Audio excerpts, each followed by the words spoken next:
come here and celebrate one of our wonderful military exhibits and really one of our relics. This is one of our city's great amenities that draws tourists from all over the region. And we're really glad to celebrate here. We could be on the USS LST 325, but it would be a lot colder, so we're a lot more comfortable here. But we're glad that our friends at the LST are here, as well as the Evansville Museum of Arts, Science, and History. I think most of you know the history of Evansville, or at least some of the history, that during the Second World War, the city produced 167 LSTs, more than 6,200 P-47s, and at one point the city produced 96% of 45 caliber ammunition for the war. We were a shining star for our country. All that led us to be named a heritage, pardon, get the little dyslexia on the name, the U.S., no, I help him here, the Heritage City, World War II Heritage City. Yeah, there you go. I don't know why I have such a mental block about that. Anyway, so we sent this application in 2020, and in December, we got this designation. We had the announcement here, and we're so pleased that all of our partners could join us. When I mentioned this to the Lieutenant Governor, it really made her start to think about how the state of Indiana could build on that and do something even better, not just to promote Evansville or the greater Evansville region, but the entire state. And that's why we're here today, to introduce and announce some really phenomenal news to build on our designation. So with that, it's my pleasure to introduce the next biggest cheerleader for the greater Evansville region, Lieutenant Governor Suzanne Crouch.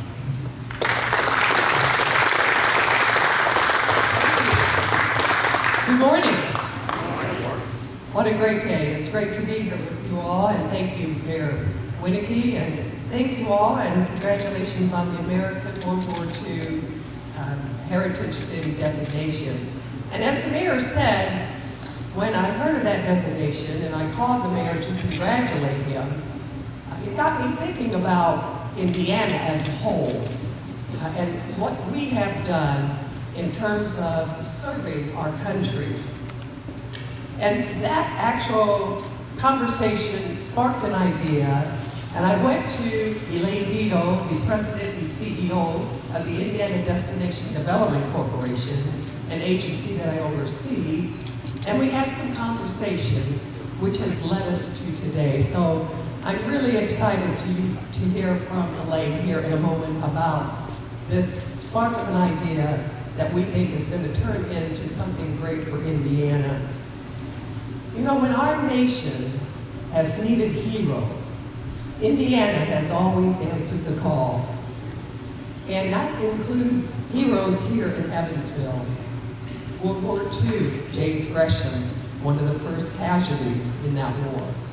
And U.S. Army Major and future governor of the state of Indiana, Bob Orr. So Indiana and Southwest Indiana have always produced those heroes. Hoosiers have freed slaves, we've liberated concentration camps, and we've brought liberty wherever we have marched. And Indiana's role in destroying the Southern Confederacy should never be underestimated.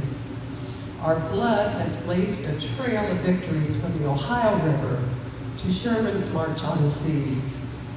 And where we stand today has been an important part in that battle called the Civil War.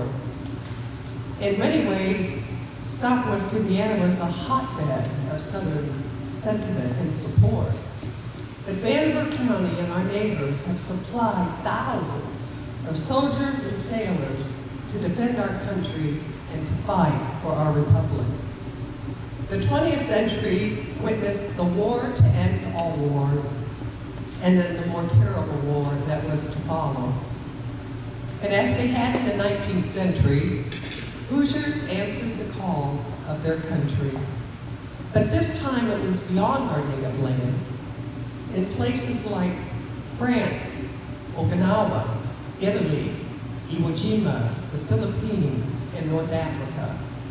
And our family, our friends, and our neighbors have never stopped serving.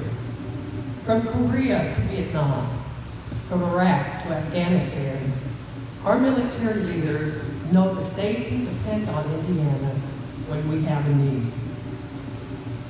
What is so interesting about Indiana is we are 38 in size geographically, but per capita, Indiana is one of the leading states in sending men and women to defend our country. And we have the 12th most Medal of Honor recipients in the country. 74 Hoosiers have received our country's highest bravery honor. And one of them that I've come to know well is Sammy Davis. Sammy risked his life multiple times on November 18, 1967, to serve and to save 3 soldiers and place them in a helicopter. One was presumed dead. But years later, Sammy was able to hold the grandchild of this soldier who was presumed dead and actually living in that helicopter. In fact, Sammy's bravery was so astonishing that it actually was an inspiration, an inspiration for the combat scenes in Forrest Gump. So congratulations to all of you here for honoring our nation's veterans with this beautiful building of remembrance. And we should always do everything we can to respect the men and women who have worn the uniform and made the ultimate sacrifice. And as you will hear in a minute, that is what we are doing today. Whatever we do, whatever we say, it will never be enough. So thank you for this opportunity to express a few words of gratitude to our Hoosier veterans. And now it is my pleasure to introduce Elaine Beadle, the Secretary and CEO of the Indiana Destination Development Corporation. Thank you and God bless you.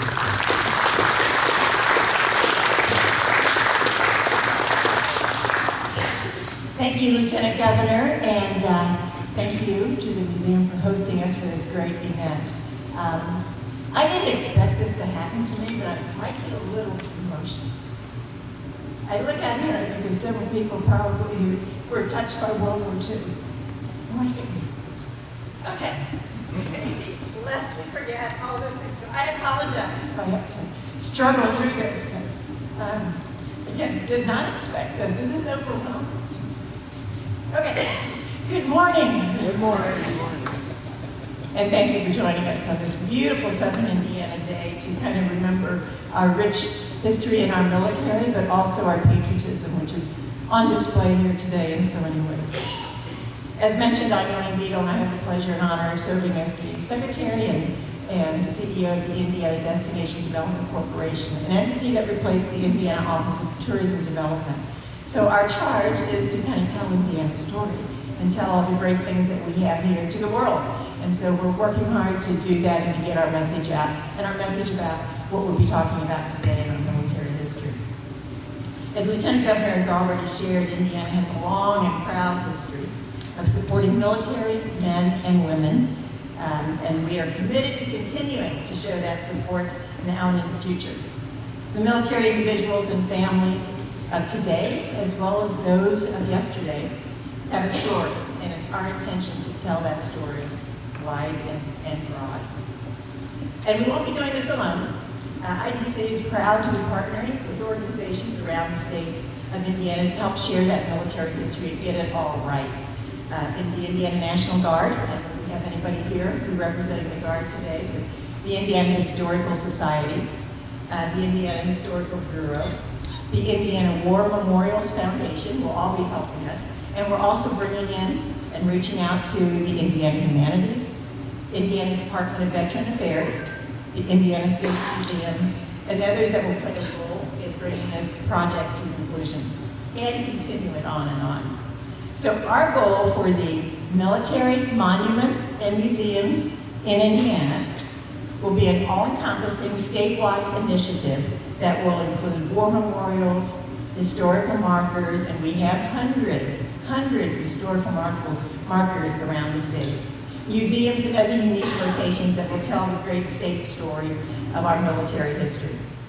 We anticipate this initiative to serve kind of as a chain of information and experiences that will link not only Evansville, what's going on here, but link it to the rest of the state and some of the things that have gone on in other places. You know, for example, you know, we'll have a, first of all, the Monuments Museum itself is going to be hosted on Visit Indiana's website. So you'll be able to go there and see all these locations and everything around it. So it can be like a trail where people can learn about Indiana's military history and the numerous locations around the state that will showcase. So you can think about it as come here and see this museum or this monument. While you're here, go check out all these historical markers and these other remembrances of our military history. So we're going to show important places like those that we have right here, like this significant Evansville Wartime Museum. But the Soldiers and Sailors Memorial Coliseum will be on the list. The USS LST 325, Four Freedoms Monument. All of those are going to be important. But think about George Rogers Clark Memorial in Vincennes, the Grissom Air Museum up in Peru, the Tippecanoe Battlefield and Museum, that's in West Lafayette. And there's going to be so many others that we're going to find around the state that we'll be able to showcase and support and encourage people to go. All of these will tell the story of how Indiana has supported our military forces in both peace and in wartime. So you may ask, when will this come about? When will we see this? Well, we anticipate launching the Military Monuments and Museum initiative on a very fitting day, 4th of July of this year. We don't want to wait for that to get it all done. And it's our duty as a state to show our appreciation, support for the sacrifices made for us by our military. By raising awareness, we can help ensure our brave service members and their families receive the respect and the care that they deserve. So we welcome you to engage with the Military Monuments and Museum in Indiana initiative following the launch. So we hope that you'll tell your friends and family all about it. You'll go visit, and then you'll put it all on social media so other people can share and want to seek it out itself. So watch for our launch announcement, which should be, again, late June, but early July. We're sure by 4th of July. So with that, I want to extend again my thanks for having you here, for you all joining us. This has been wonderful. And I will turn things back over to our mayor.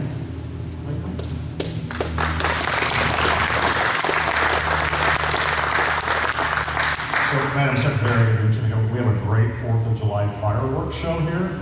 So you're welcome to come back to make the unveil right here in Evansville.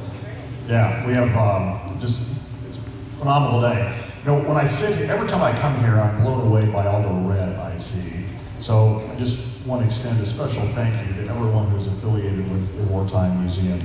It's always heartwarming to come in and see the smiles and understand that the knowledge each of you have about Evansville's contribution to the war. It's truly phenomenal. For any of you who have not been on a tour of the museum, they are available at the conclusion of this media conference. Thanks for being here. Thanks for being a part of a really special announcement. We were happy that we could be the kickoff site for this initiative. Thanks for being here today.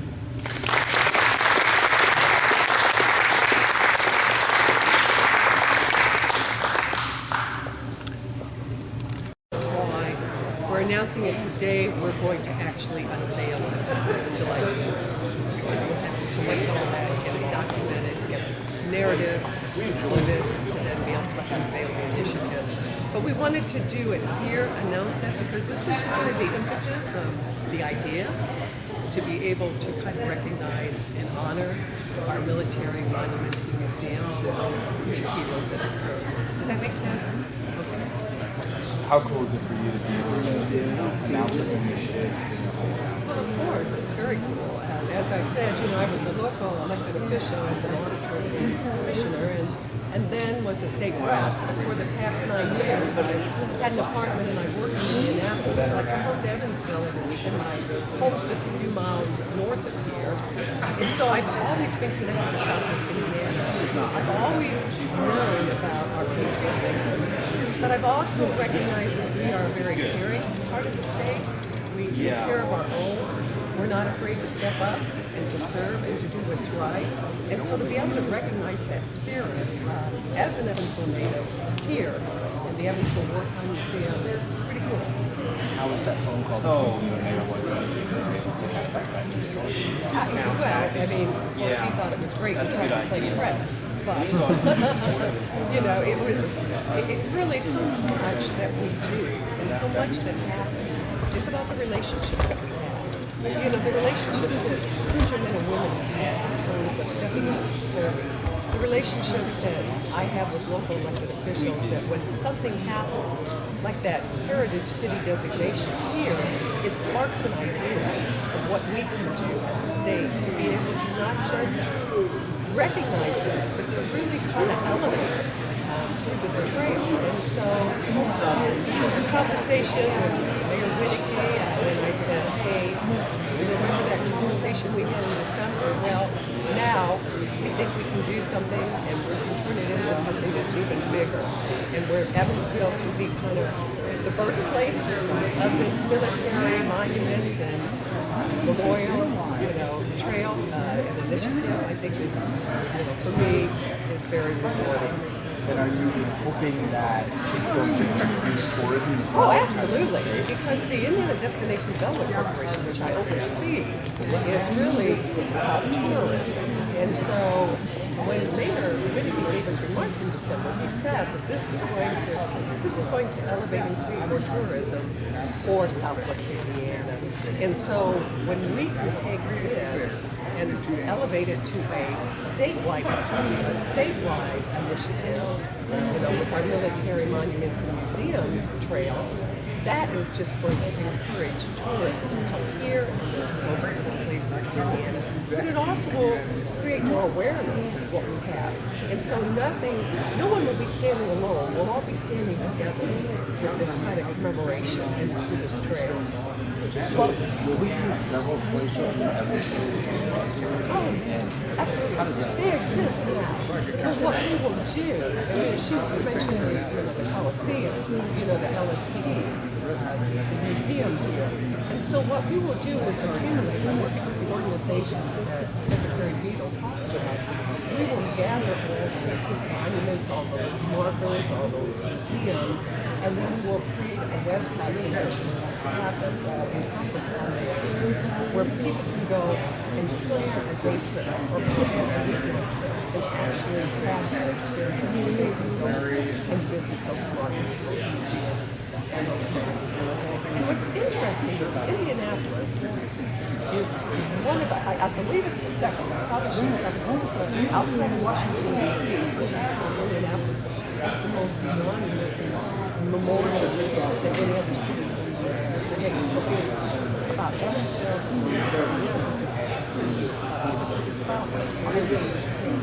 and as I said, while we are pretty high geographically, per capita, we have over the past 200 years had more men and women to serve our country than most of us.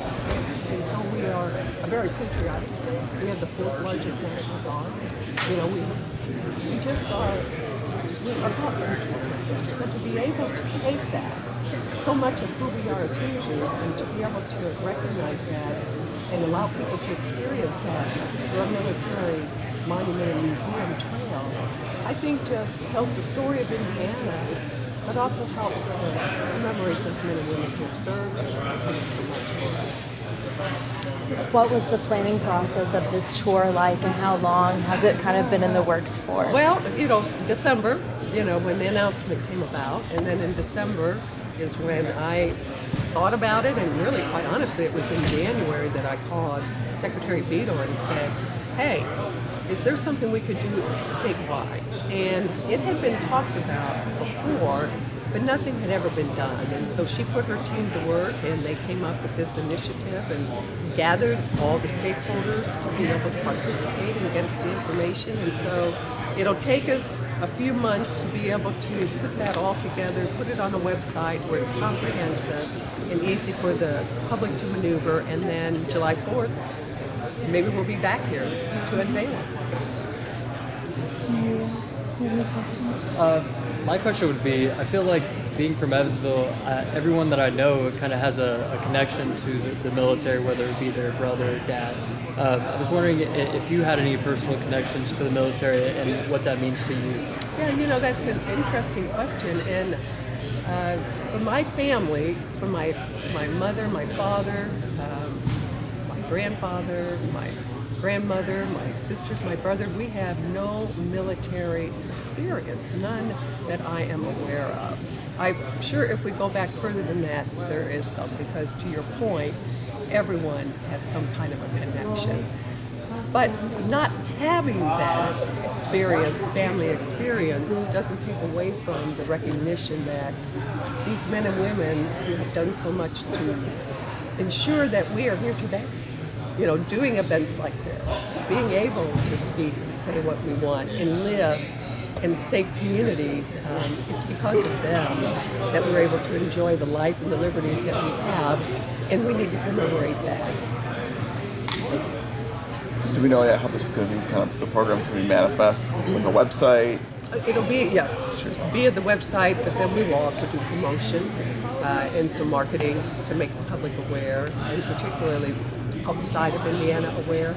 But it's interesting, just like you have foodies, and just like you have, people that, love the pie trail, and they love the brewery trail, and they love the craft trail. There are people who are very patriotic that want to experience all that we have to offer here in Indiana, and this experience will allow them to do that. So we're pretty excited about it. Thanks so much. You're welcome. Thank you. He's been volunteer for 4 years and does a lot of maintenance here. Donna's going to start on the tour. This is Lieutenant Governor Krause, Susan, and Really? yes. And this is Miss Beadle. Elaine. And Hi, Elaine Elaine. Beadle. And so, and there's their entourage with them too, and they help make sure things happen the right way. Okay. We won't make them register today. Okay? And John will give you this first part, and then we're going to tandem you off. It's 37 minutes, so you only get 9 minutes. That's all. 9. Well, they get a figure all He runs day. a tight ship, doesn't he? 9 minutes, that just threw her off. She doesn't like that. Back it home. Don't go too fast. Just, Do you want to give it? I'm getting out of the way. I'm getting out of the way. All right, well, welcome to the museum. Like I said, my name is Donna. By the way, but anyway, so we like to start with the museum by pointing to the 3 lines up there because they all have a tie to Evansville. The one up here on the left is a P-47, of course, those are the ones that were made here in Evansville. The one in the middle, the turret is B-17, the turrets on those planes. Still in there, here in Evansville. And then the Corsaro, they're the wings, they're made by Briggs here in Evansville. Now, these 2 banners right here tell you a little bit about what this area was like before the war and then how that changed significantly once the war started. So, I bet they would watch. oh, sure. Yeah, that's my purse. It's a heavy Sometimes you combine the 2. And that's exactly what it does. Exactly, I've done that. It looks heavy. It is. Sarah's on it too. It's very heavy. I should be carrying a heavy person. So anyway, before the war, things are not looking good here in the city. The economy is tanking big time. Unemployment is high.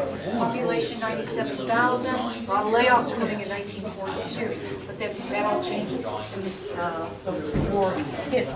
The manufacturing jobs jump from 18,000 to over 80,000. The population increases from 97 to 150,000. We had the highest percent increase in the nation here in Evansville in 1942. Population increase? Yeah. And it was, yes, and it was the highest producing city per capita in the nation during World War II. Now, last night I found a copy of a speech. It was done by the VP of Sunbeam. He gave it to the Rotary in January of 1945. And he mentioned that 40% of the factories here locally earned an Army Navy E award, which is what that is there, when the average for the nation was 5%. We were at 40%. So we had 15 local factories earn this E award. Almost every one of them more than once. In fact, Boots earned it 6 times. So the first time you get the award, now this is like getting an Oscar to people here across the nation. The factory gets the flag And then if they renew the award, they put a star on it. So the factory that earned. Yeah, Now, the areas around here reflect some of those E award-winning factories. You have Fendrick Cigar, which was one of the largest cigar-making factories in the world, was here during, right after the turn of the century, last century. But they earned an E award. In fact, that building is still here in Evansville today. It's right behind the Lloyd Library, very And plastic. so what, did they quit making cigars and then got into the war effort? Yes, a lot, Okay. well, they did make cigars, but they also made cartridge dies, parts for the LST, parts for the P-47. We don't know exactly what parts. But some of the factories completely retooled. Some of them continued to make some of the product that they did before, or in this case cigars for the military. And others, like Chrysler, I mean, just completely stripped down the factory from making cars to making bullets. And then to refurbishing tanks, like the ones you see in the window there. But you had Miller Parrott that provided baking goods. They earned 4 E awards. Hercules, now that's the building that burned down here last September, October here locally. I mean, that was painful. But anyway, cargo trailers and bodies, you can see some photos down here, some of the items they would have produced. And then this is just the average family during World War II. This was an article published in Look magazine, which was a national magazine, about the average family. That family just happened to be from Evansville, Indiana. So it was a local family that had a mother, father, 2 girls and a boy. The boy was fighting in the war. And then these are just photos of what that family was doing, like rationing, volunteering, how they were cooking, how they were buying clothing, tires, stuff like that. So the son, the oldest daughter, married Hal Boots Jr., who eventually became the president of this manufacturer. Interesting. Now back here you see our display to the Evansville shipyard. They earned 3 E awards. Over 1,000 LSTs are made in the nation, 19 shipyards. Evansville produced more than any of those other shipyards at 167. This is a list of every one of the ships and the dates on the progress of each of the ships. So they would start here in the building ways with welding the hulls together. Then it would be launched into the river, and then it would go to one of these outfitting piers where the equipment was then put on board. So, launching celebration for everyone here, and then the broom raising took place once it was tested. They take it for a ride up another river, it passes inspection, somebody on board raises a broom, and that meant clean sweep. So it was ready to be. And so the reason we did that is we had the Ohio River. Pardon? We had the Ohio River. Yes. So we could test. Yes. We made Oh, yeah, oh, yeah, 1 yeah. minute advertising, come over here, Nate, confirm between you two Sorry, ladies. This is I always Nate said we Hahn. have met before. Nate Hahn Yes. with the airport. Elaine Beadle, yes. Hi, Regis. Suzanne, nice Good to see you again. Yeah. Joel, we definitely know. Good to see you again. But wanted to thank you guys for coming down. I do what I can to support the museum the best I can. But Thank appreciate you. guys both. Yeah. Come on in, we'll get a picture. Now get a picture, all three, get And between. Mark, you come in here too. One by Donna, one by Donna, some other people and John. Let's get a picture. All 3 of us. Spread us between the reds. Yeah, I know, I really messed up today by wearing the wrong. It's okay. All right, I Sent you the feel email. a You little should better. have, yes. You can get it. Let me put my chin down, get over here. Let me get my chin in and my tummy in. I gotta get 2 things You fixed. go first. 1, 2.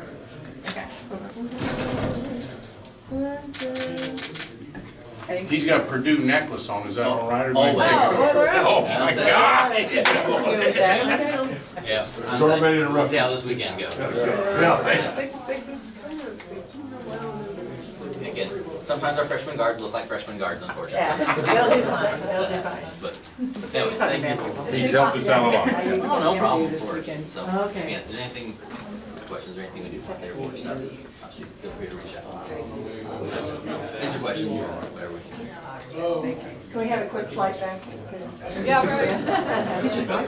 No. Drive is fine. I'm saying, talk to Inbound Aviation. I know. Occasionally they'll fly I down know. for special events. Yeah, I know. So anyway, the 2 cabinets on either end here, the one on the left addressed the housing situation that one in the corner. That was a big issue here locally because of all those people who moved in. Right. We didn't have any place to put them, so, we finally had some housing balance. This is a map of the area. The red boxes show some of the bigger factories, and the yellow boxes are where they finally started building housing sites close to those. Are there any of those housing developments? Yeah, some of them are still around. We don't little houses for everybody? Well, they were, let's see, here's some photos. Okay, like theirs. Yeah, they were just, building. I think there's one off of, close to the west side post office, Anchor Court or something like that. I think there's some down there. Okay. Not sure, but, I mean, I know where they originally were, but I haven't gone out there and checked yet. This one addressed ferry pilots, the women who flew the planes out of Evansville and got them to the coast so they could be shipped to be used in the war efforts. So most of the male pilots are out fighting the war. That didn't leave too many people, I mean, and there are factories all across the United States building these planes. So they started using female pilots. Right. Yeah. Unfortunately, they were never considered part of the military, and they got no benefits, even though some of them lost their lives flying these planes. And it wasn't until about 45 years later that they finally passed a bill that allows them to be buried in Arlington Cemetery. Ashes only though, because apparently it's so full that they won't take bodies anymore. Now here are 4 more big factories. Servell, one of the largest manufacturers before and after the war, building refrigerators, and then there's a list of what they did during the war. 5 E awards, which are cardinal 5 E awards. This is the first plastics engineering company in the United States, and it starts in Evansville. So yeah, plastics started here. He got the technology, Thomas More, who was the founder, from Germany, brought the machines back, and then started plastics here. And that's where a lot of the, what you see, the turrets and the mobile top canopy on the P-47, some of that made here. Briggs, they're the ones that did the wings on the Corsair airplanes. And then Boots Manufacturing earned 6 E awards. They made jerry cans, practice bombs, powder cans, anchor chains, a little bit of field cooking units. And this is a display honoring Carl K. Connect, who was a big name here. He came to Evansville right out of college around 1906, retired in the 60s, but he was the lead cartoonist of the Evansville Courier, which was the morning paper at the time. When he retired, over 18,000 of his cartoons were archived at the University of Evansville. He's also one of the co-founders of Mesker Park Zoo, and the first elephant was named after him, Kay the elephant. And in a lot of his cartoons, you will see an elephant, by his signature.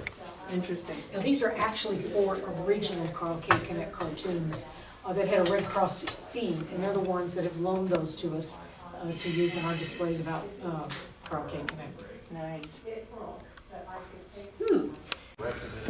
This is Charles Colter, he gave us his car, loaned his car to us. This is Jim with the first. Look at the inside of it. The interior here, again from Europe.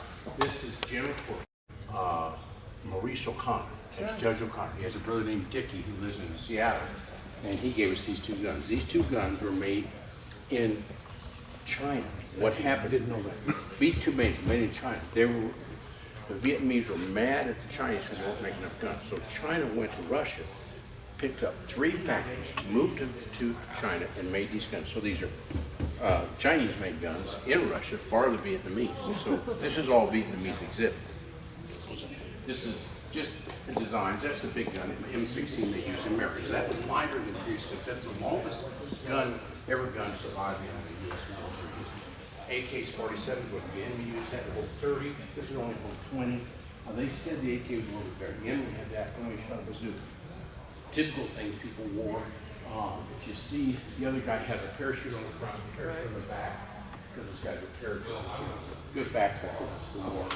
This guy's Larry, a guy named Ted Pritchett. He gave us these 2 exhibits, put them all together. So he's a Bossy High School graduate, 62. They were Bossy High School, 65.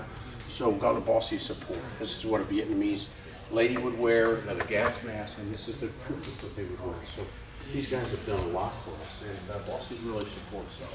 Now, Don, talk about these guns here. I don't know anything about these guns. Start at the top and go down or whatever.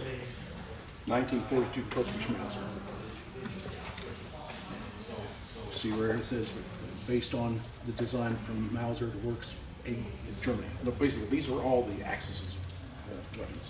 The MP40, that's Germany, 9mm. And then you got an Arasaki Type 99 rifle. I forget the caliber it's shot. Basically, these are all the enemies. That's a long nose Luger, that's a short base Luger, Luger, Samurais, and the infamous Nazi flag.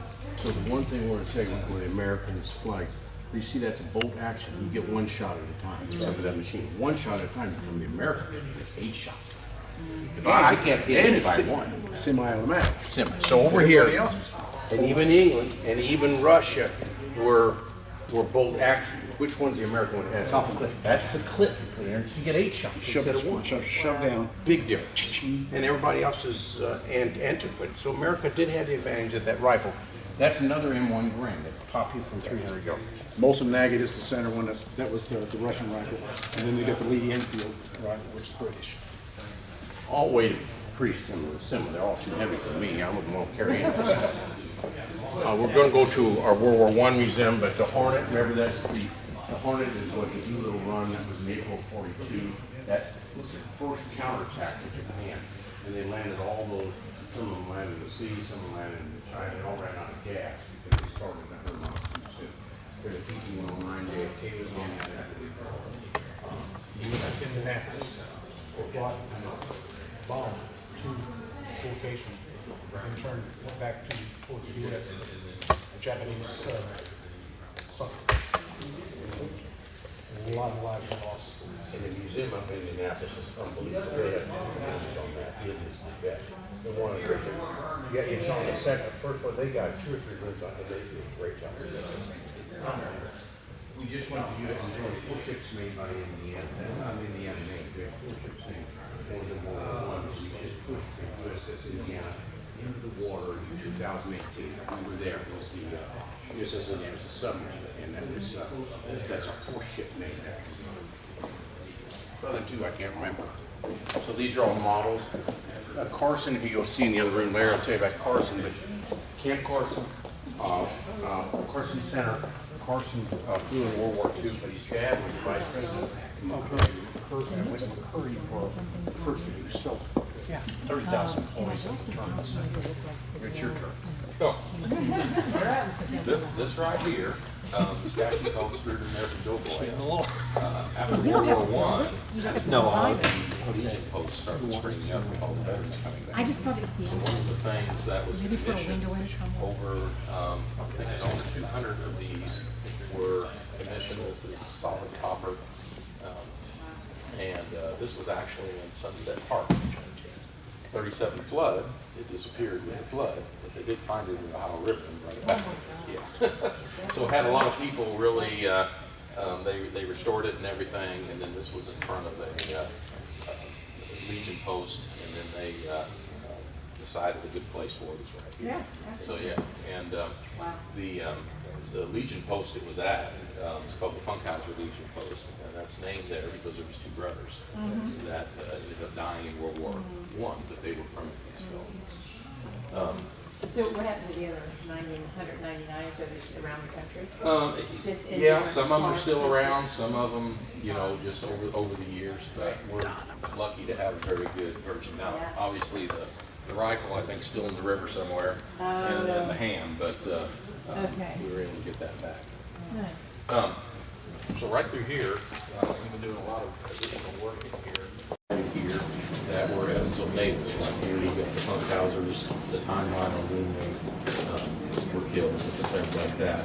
In this corner is dealing with James Gresham, which he's one of 3 soldiers that were the first American soldiers killed in World War I. And he was buried out here in a cemetery, and then they converted his headstone to match more of the Arlington, you know, with the cross, those types. So then this, The original one. yeah. So this is the original one from 1921 on his grave. So if you look around here, the themes we have around here is we've got the timeline. This sort of shows where some of these different things happen. Over here is sort of themed of the American soldier. You can see the gas mask, which was very important in World War I because they did have gas warfare. You can see the silent helmets, some different things people brought back. The 1st Infantry Division was the division that James Gresham was in. Frank Moore, he was an artilleryman in the 1st Division. These are some of his things that were donated. Okay. This cabinet here emphasizes support personnel, nurses that went over to the, in the spring of 1917 and into the summer of 1917, had a call for nurses, and they set up these medical units over there in France, and some Evansville natives went over there with that. This cabinet over here is dealing with some things, items that people brought back. We've got an example of a German helmet and gas mask there, a French helmet, and some other artifacts there. This cabinet here is a local person that lived in Englefield, Indiana, just up the road here. But he was drafted in 1917, and his Michigan regiment went to Russia, one of the very few units that went up there, and it was to guard the ports up there where we was bringing a lot of material that was helping the Russian effort. And they had their civil war, and politically we wanted to keep all that material from falling in the hands of the Bolsheviks. So his regiment was up there from the fall of 1918, after the armistice, all the way to the summer of 1919. And then we have an example of a tanker's uniform. Years, first of the presidents that would come out to visit there. He's a superb talker. He's come out and talk at that time. But the two unknown soldiers, we have 1.2 million soldiers lost in all wars. Probably half of them are unknown because of the Civil War. So we don't know a lot of the people that saved our country. So it's a tragedy, but the tomb there, they picked up a Vietnam guy and threw him back out because they found his aliens. So you have two unknown soldiers. You have World War I, you have World War II, and a Korean veteran buried in Washington, D.C. But that is a ritual that we're going to have the first weekend. We're first weekend people. You might say, I do that once a year. And if they do, it's a mystical thing. It's about a 15-minute play, the smoke, and they go to poems, and they talk about the ritual. They started in Washington, D.C. in 1921. So last year, or the year before, was a 100th celebration. France and England did it a year before. They did in 1920. We started in 21. And they brought this guy's body back. Went through Virginia, went to Washington, D.C. There were 80,000 people looked at the Rotunda, had him in the Rotunda, and then they went to the cemetery, which was very, very significant. Did you talk about the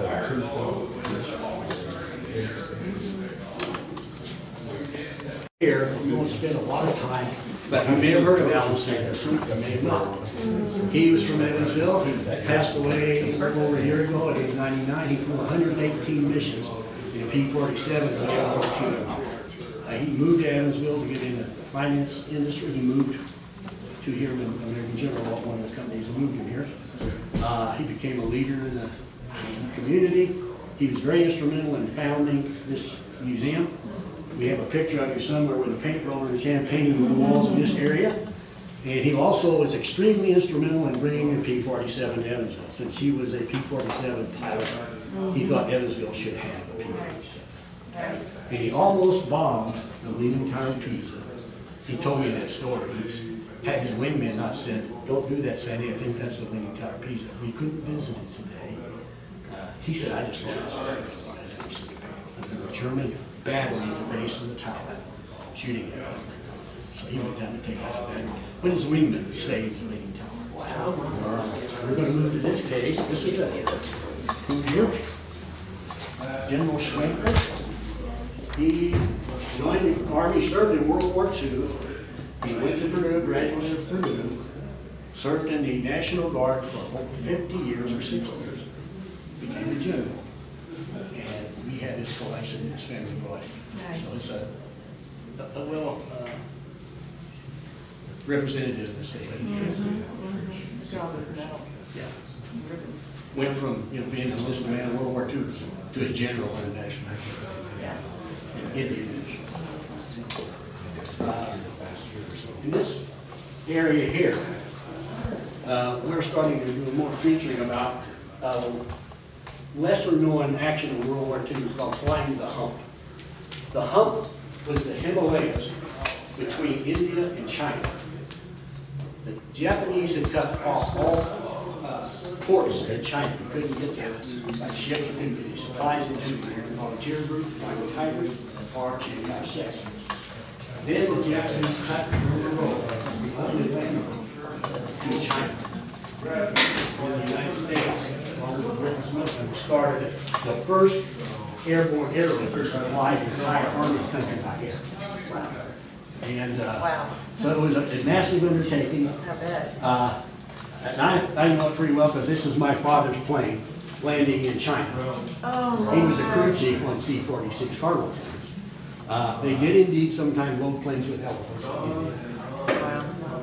This is my father's V-mail Christmas card to my mom, his fiancée at the time. And he did that quite a bit. Now we have, this is Ellis Carson, who was a well-known industrialist in Indiana, in Evansville. He had a huge collection of model airplanes. It was in the airport. The cases out here came from that collection. Irv Levine served on the hump. He was a LORAN navigation equipment operator. So he was set up on India side for a while. Then they flew him over to China side.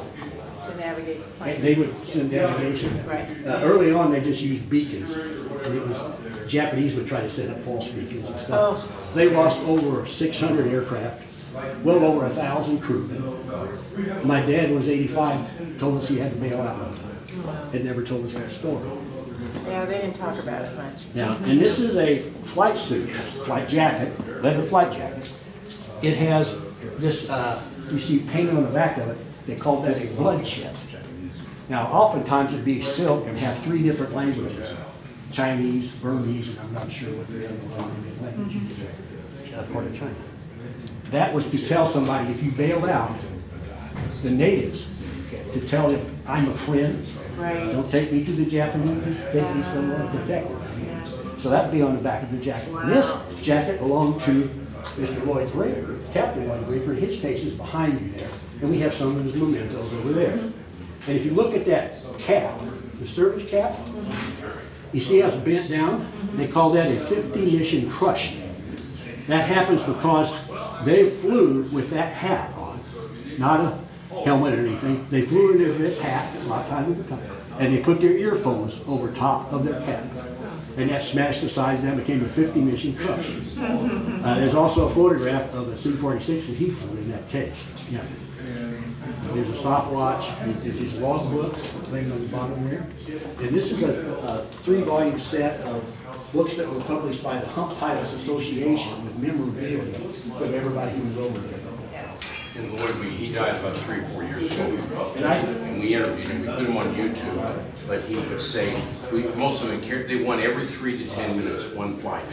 Whether or no weather, every 3 to 10 minutes. Every 3 to 10 minutes, said something. I can address that. General Tunner was brought in to streamline this operation. They had, my dad got here, he was a mechanic of a flight of 3 airports. He was chief mechanic for a flight. They always used the same airplane. When Tunner came in, he says, no, we're going to run this like an airline. Flight crew has to rest, airplanes don't. So they started a rotation basis. They set up maintenance lines, assembly line maintenance.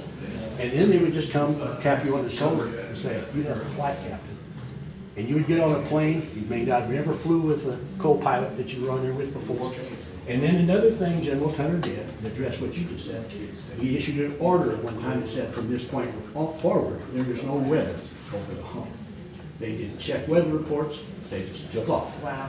And I read in a report, a story, the guy said they would put a searchlight at the end of the runway, pointed straight up so they could see the cloud deck when they took, I knew where the bottom of the clouds were. But, yeah, you got to get out of here. Yeah. Okay, well, thank you for both your time, and hopefully this has been informative to you. These volunteers still a lot. Thank you. Thank you. Thank you. Thank you. Thank you. Thank you. Thank you so much. Great. I got involved with the work plant. I built airplanes, my dad was in the Air Force. I wanted to Yeah, nice. Congratulations. Thank you so much. Thanks for coming. Pleasure.